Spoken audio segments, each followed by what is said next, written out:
નમસ્કાર, હું છું એન્કર અર્પિતા પટેલ. આપ જોઈ રહ્યા છો news snap channel. News snap ચેનલમાં દર્શક મિત્રો આપનું હાર્દિક સ્વાગત છે.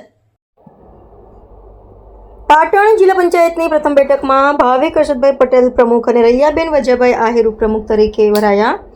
પાટણ જિલ્લા કલેક્ટર શ્રી પ્રશાંત જીલોવાના અધ્યક્ષસ્થાને યોજાઈ વરણી પ્રક્રિયા. પાટણ જિલ્લા પંચાયતની પ્રથમ સામાન્ય બેઠક આજે જિલ્લા પંચાયત પાટણ ખાતે જિલ્લા કલેક્ટર શ્રી પ્રશાંત જીલોવાના અધ્યક્ષસ્થાને યોજાઈ હતી. બેઠક દરમિયાન જિલ્લા પંચાયતના પ્રમુખ અને ઉપપ્રમુખ પદ માટેની વરણી પ્રક્રિયા હાથ ધરવામાં આવી હતી. જિલ્લા પંચાયતના પ્રમુખ પદ માટે યોજાયેલી વરણી પ્રક્રિયામાં ચૂંટાયેલા સભ્યોએ ભાગ લીધો હતો, જેમાં હાથ ઊંચા કરીને કરવામાં આવેલા સમર્થનમાં સૌથી વધુ સભ્યોનો ટેકો ભાવિક હર્ષદભાઈ પટેલને મળતા તેઓ પ્રમુખ પદે વરાયા હતા.